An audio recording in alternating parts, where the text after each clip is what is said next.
Hola, ¿qué tal a todos y todas? Muy buenas noches y muy amables por seguirnos acompañando en el programa El Poder. Teníamos con ustedes planeado un programa especial del reportaje que venía de la semana pasada, pero el país político, este mundo político nos lleva a la coyuntura. Hace pocas horas renunció a su curul en el Senado el ahora ex senador y expresidente Álvaro Uribe Vélez, después de que el domingo pasado en una entrevista aquí por Semana TV se fue lanzando contra la Corte Suprema, los trató casi que insinuó que eran unos secuestradores porque dijo que estaba secuestrado de comportamiento mafioso y anunció que no irían por una asamblea constituyente, sino por un referendo para modificar las altas cortes, una guerra abierta que le declara a la Corte Suprema de Justicia. Y ha comenzado el debate. Para algunos, aunque se da la renuncia, el caso tendría que seguir en la Corte Suprema. Para otros, y tengo que decir que la mayoría diría que ya el proceso sale de la Corte Suprema y va a la Fiscalía, y ahí viene el cuestionamiento por el actual fiscal Francisco Barbosa, quien fue funcionario del gobierno de Iván Duque, fue el alto consejero de Derechos Humanos. Para analizar este tema me acompaña el señor Héctor Rivero del Instituto de Pensamiento Liberal, y el señor León Valencia, director de la Fundación Paz y Reconciliación. Comienzo con usted, Héctor. ¿Qué analizar de la renuncia de Álvaro Uribe? ¿Cuál es su mirada inicial sobre el tema? Bueno, lo primero es obviamente el debate jurídico que usted plantea y que es un debate que se va a llevar al interior de la Corte. Los 5 magistrados van a entrar en la discusión de si efectivamente tener o no la competencia. El criterio es ese que usted ha señalado, si se encuentra que el asunto que se le imputa a la persona pues tiene que ver o no con las funciones de senador. Uno en principio diría aquí que no.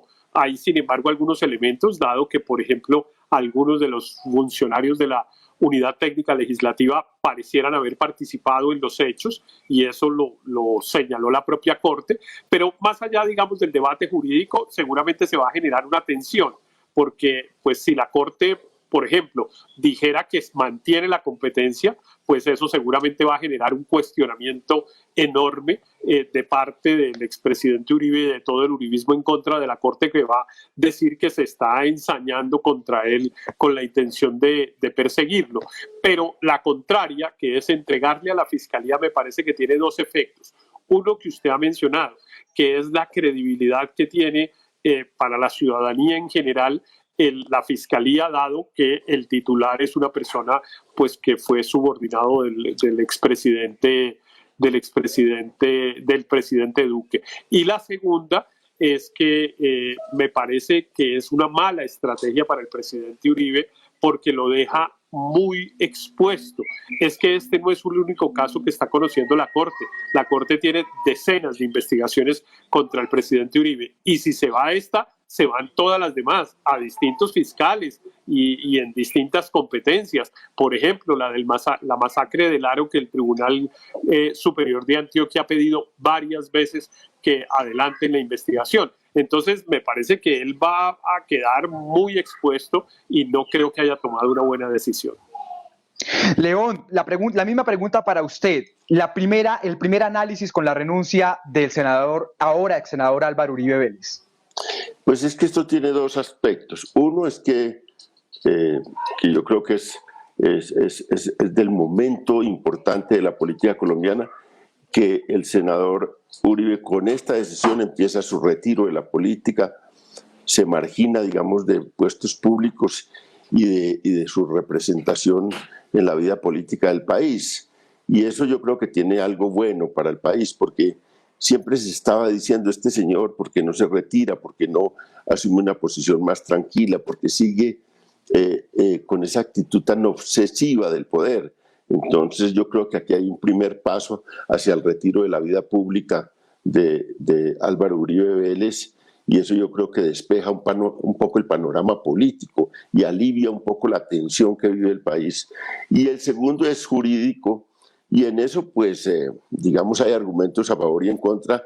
Yo diría que hay muchas razones también para que la Corte Suprema de Justicia mantenga la competencia, porque todo esto se originó, la acusación de hoy, no las otras acusaciones, la de hoy se originó por un debate en el Senado, y se originó y luego tuvo la consecuencia de que se trató de enlodar a otro senador, y ese es lo que está en juego, la campaña que se pretendía hacer contra el senador Cepeda, y la utilización de la propia fuero y de la propia actividad parlamentaria, tanto de su unidad como de su poder, digamos, congresional, que lo lleva a buscar testigos, a contratar abogados para incubar un proceso judicial contra Cepeda, que bien lo incubó y que terminó, digamos, a favor de Cepeda y rebotó en contra del expresidente Uribe, de manera que esto tiene mucho que ver con el ámbito